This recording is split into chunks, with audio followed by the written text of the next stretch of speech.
A barbecue church family. What up? I hope everything's going great for y'all. I'm in a hotel again, doing what we do, Lantern Fest, up in the Poconos. It's one day. I'll be with Pastor Scott Carver and people at Pleasant Valley on Sunday, hanging out with them, seeing old friends and family. You know how it is. But so it's good, man. The intro, like, listen. So I do some work with Church Visuals. They're a company. They do like all these videos for churches and all that. And so they came out with the like countdown background, like for a sermon series called Smoke. And I was like, this is perfect for me. So I grabbed that. And then the song that's under it is actually one the song was actually produced for Barbecue Church from one of my former students, my homeboy Colton. So I was like, hold on, I haven't been using this. I need to use it. So I'm going to start using it more. So that's what we got going on, man. I smoked wings this week. I did my wings. See, normally I was doing my wings at 200. And I would do them at 200 for 30 minutes, and then I crank it to, crank that. All I can think of is Soldier Boy every time I say that. Anyway, so I would crank that smoker to 325 for like another 15 minutes, and then I would flip the wings, do it for another 15 minutes, and then they were normally at the temperature I wanted them at, like 175, 180 is where I wanted wings. But recently, I've just been rocking them at 225 and then pushing it up to 300 in the middle and just saying, it's whatever, get it up there. So it was good. I did salmon, and I was messing around. We bought a new type of salmon, and it really wasn't that great, and it just didn't have the flavor that I was looking for. I was messing around because I know that if you smoke salmon or cook salmon on butcher paper, that the skin, if it has skin on it, the skin will stick to the butcher paper. That didn't happen because I was using a pan and I use a lot of butter. So it is what it is, man. We're just testing things out and having fun on the smoker. But anyway, hope you all are good, man. Let's see. Last week, we were talking about forgiveness. We were talking about the F word and how, like, what forgiveness looks like and how we need to forgive. And I've been chewing on this for a while. And so we started talking, like, I started thinking about bitter, what it means to be bitter, and how bitterness can really ruin you if you allow it to. You know, when you let unforgiveness really wreck your life, when you let unforgiveness just sit there, it poisons you. You become bitter. And when something is bitter, it's not healthy. It's not helpful. And then it made me think of Exodus. So in Exodus 15, you know, the Lord had taken the children of Israel out of Pharaoh's land, okay? Moses is leading them. They get out of the Red Sea, they're out here in the desert, three days without finding any water, okay? Then they come to this place that they called the Oasis of Mara. There's water there, but it was too bitter to drink. And so it talks about how the people turned against Moses. So they turned against him and they start grumbling and they're yelling, what are we going to drink?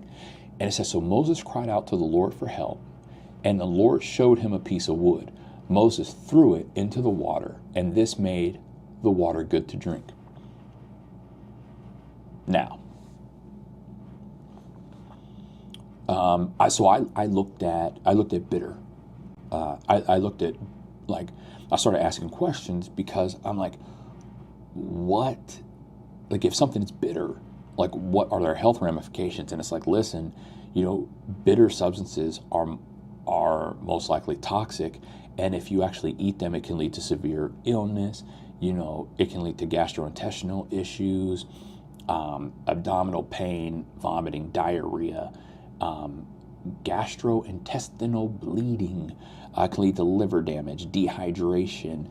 And so drinking bitter water is just not okay at all. The other thing I noticed is that the Lord showed Moses a piece of wood. It didn't say that he told Moses to throw the wood in the water. So, and this is just my thought, because I'm sitting here like these people are complaining. You got millions of people complaining, and you're just one person. You're one person. Well, technically two people. That's a whole nother story. Semantics. But these people are grumbling and complaining, and the Lord shows him this piece of wood. He just grabs the wood and throws it. Just like, wow. Throw it into the water. Made it good to drink.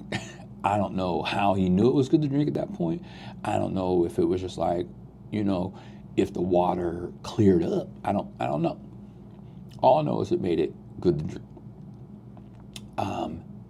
And it's wild because then you look, and then later, after they leave that place, they go to a new oasis and they find 12 springs and 70 palm trees, and they camp there beside the water. And man, it made me think, like, bro, Moses cried out to the Lord for help, and all these people did was they turned and they asked Moses. God has been speaking to these people. He's like, hey, listen, I'm the Lord your God.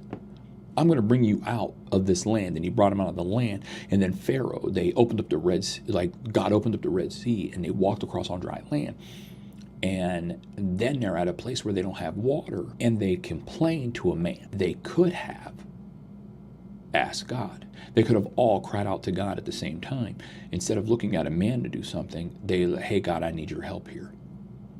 This is bitter. I need you to help. I need you to pull up on us. And when I think about us being bitter, when I think about, having unforgiveness in our hearts, and I think about being bitter, and listen, the things that we're mad about, we're right, it's rightful.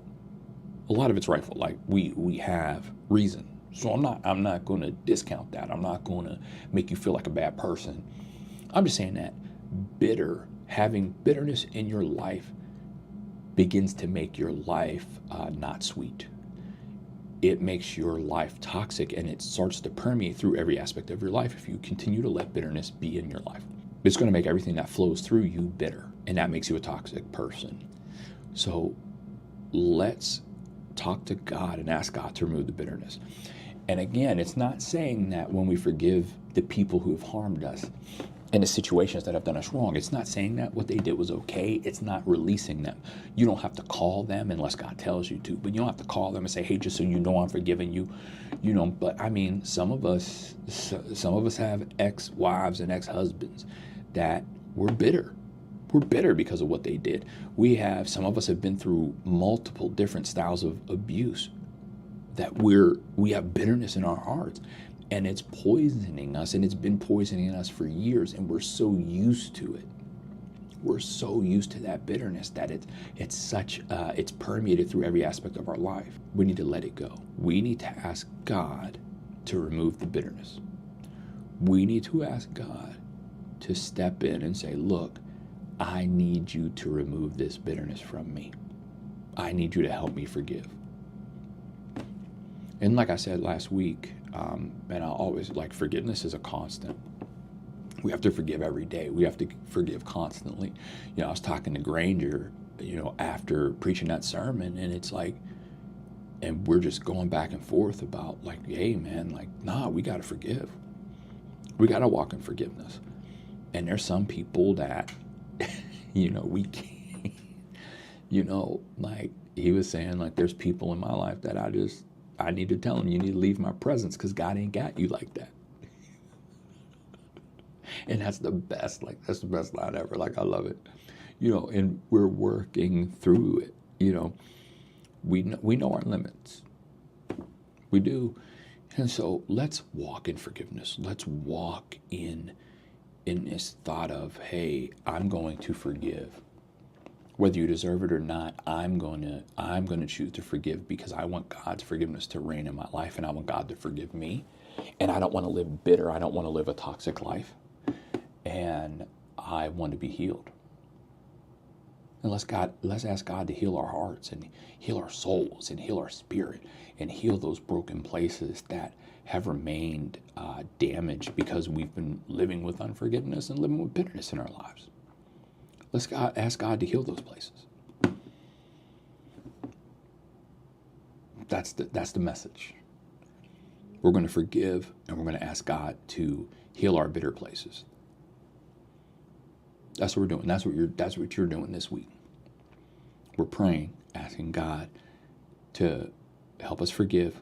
We're choosing to forgive every day, and we're asking God to remove the bitterness. That's the sermon. Ask God into your life. Ask God to change who you are. Ask God to shift your heart, because he can do it. Don't grumble about people. Don't complain about people. Don't go to someone else to complain about what someone else did. Go to God. Ask him to remove that bitterness. Ask him to do it. Ask him to deal with it. A man can't deal with it. God has to deal with it. These people complained to Moses and complained about Moses because they were thirsty and the water was bitter. When God said, I am the Lord your God, I got you. So here God say he got you. God got you, y'all. No matter how bitter you are, no matter how broken you may feel, God got you. You ended up watching this sermon of random black dude sitting in a hotel room at this moment, letting you know that the bitterness that you feel in your heart needs to go. And he's willing to deal with it if you're willing to give it up. And it's going to be a daily thing, y'all. You may not feel completely unbittered. It might be a daily thing. You might have to forgive every day. But choose that. That's what we're going to be, man. That's what we're going to do. We're going to be the best. We're not going to let poison and toxic stuff flow through our lives anymore. That's all I got. I'm done. I ain't got nothing else. Ask God to change your life. That's what we do. So, forgive. F word. F word. Forgive. Let's forgive. F everybody, y'all. F everybody. Forgive everybody. Everybody. So, I love y'all. That's all I got, man. Y'all be safe. Praise God. If y'all need anything, holler at your boy. We here. JesusLovesBarbecue.com. Go there if you need anything. Type in a widget. You can get to me.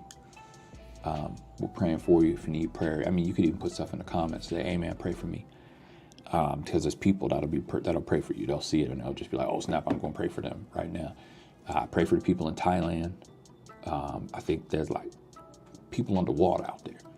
And we got barbecue church members out there.